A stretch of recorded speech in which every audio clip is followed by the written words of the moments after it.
Hello and welcome back, adventurers. Today we are taking a look at the land of Gehenna and its ruler, Yagna Petrovna. The dying island of Gehenna is ruled by priests of Zhakata, the beast god. Formerly in the center of the core, the domain was torn free during the Grand Conjunction and now exists in total isolation in the mists. It is rumored that Zhakata, a deity worshipped only in Gehenna, recently walked this barren plains in the guise of the Devourer. He apparently left great devastation in his wake. The climate in Gehenna is dry and chilly, and the soil is mostly rocky and thin.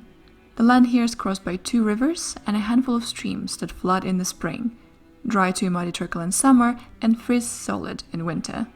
Peasants struggle to grow crops of any kind, and herd animals constantly roam in search of adequate grazing land.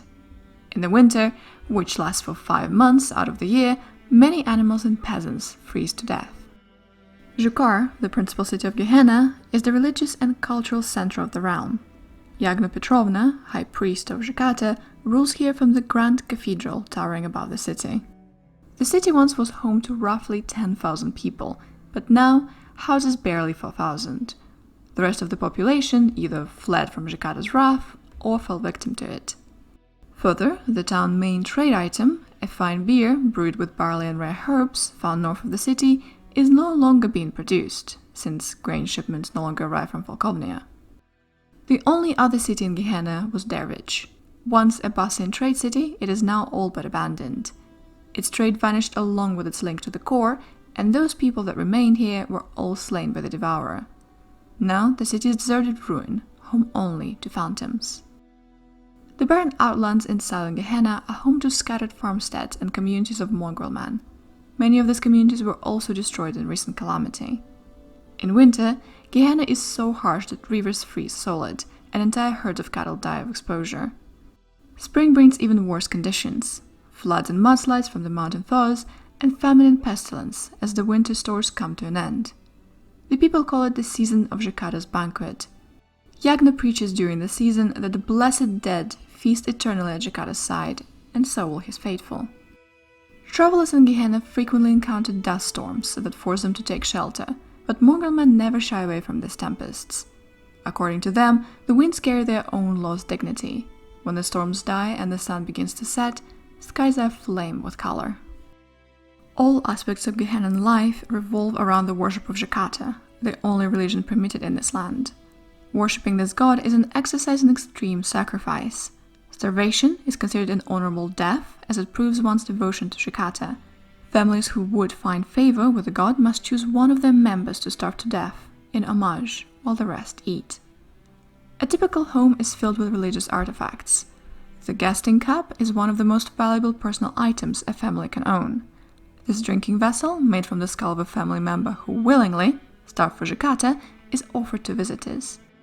Vertebrae and finger bones create floral patterns over the doors and above beds, reminding the living of the thrice blessed dead, and bringing good luck. Gehennans are numb and cautious lot. They have seen so much death that they become hardened to it. They do not even name children until they reach the age of 6, since many do not survive that long.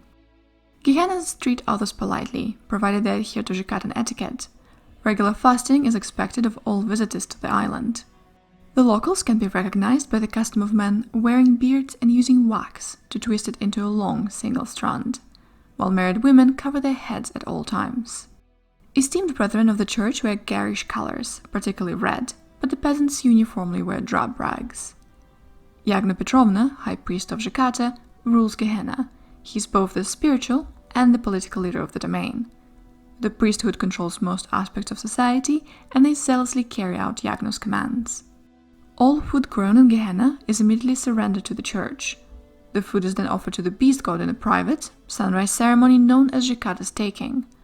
Whatever the god doesn't take by the end of the day is doled out by the priests in a sunset ceremony, known as Zhakata's dole. It is illegal to buy or sell food in Gehenna, punishable by a severe fine, imprisonment, and heavy labor on minimal rations. Prisoners usually die before completing their sentences. The priests are also charged with seeking out those who preach of Zhakata the provider. Yagna believes that these heretics have angered the Devourer, causing the recent devastation. Heretics are turned into mongrel men when the Yagna performs a special ceremony on the high towers of the cathedral. He strips his victims of their human dignity, which is distilled into great clouds of glittering dust. As the winds carry the dust away, all that remains of the victim is a mongrel man and an outcast. To date, no foreigner has suffered this transformation, nor has it ever been reversed once it has occurred. But Yagna wasn't always the religion tyrant Gehenna knows. Before that, he was a scared little child that was pushed too far. Everyone always thought that Yagna Petrovna was different, and they didn't mean it kindly. The spindly, awkward child was born into a Barovian family who fled the depredations of Count Strat von Tsarevich. Though intelligent and imaginative, Yagna was weak and sickly boy from a family proud of their vitality and strength. Despised by his brothers, Yagna turned to his imagination for companionship. His clever mind populated the woods with hordes of things, fantastic and terrible. Yagna's descent into madness began one night when his older brother locked him out of the house, taunting him to find comfort among the night monsters. Hysterical with fear, Yagna found a small cave where he spent the night shivering in a wide-eyed terror until he fell into exhausted sleep.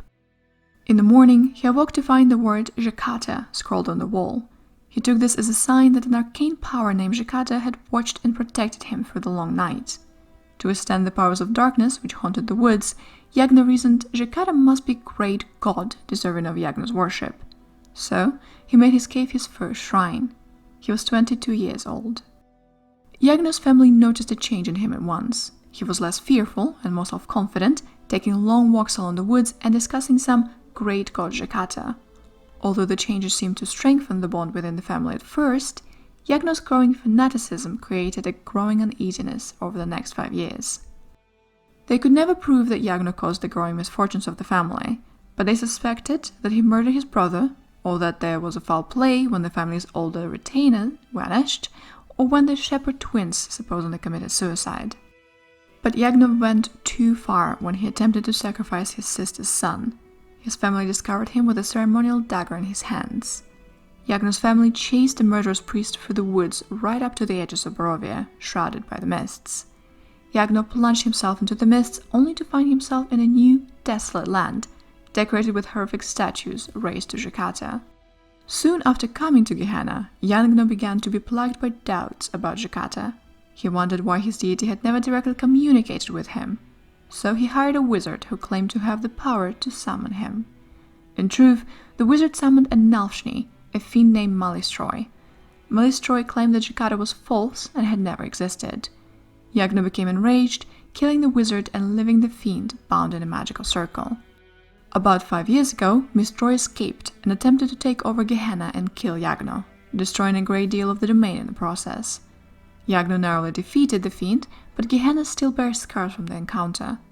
For a while, Yagna believed that victory was a sign of Jakata's approval, but his confidence is wavering again. Thank you so much for your time, patient listeners. I wish the tale I had to tell would end differently. But maybe you can save the remnants of the humanity trapped in Gehenna.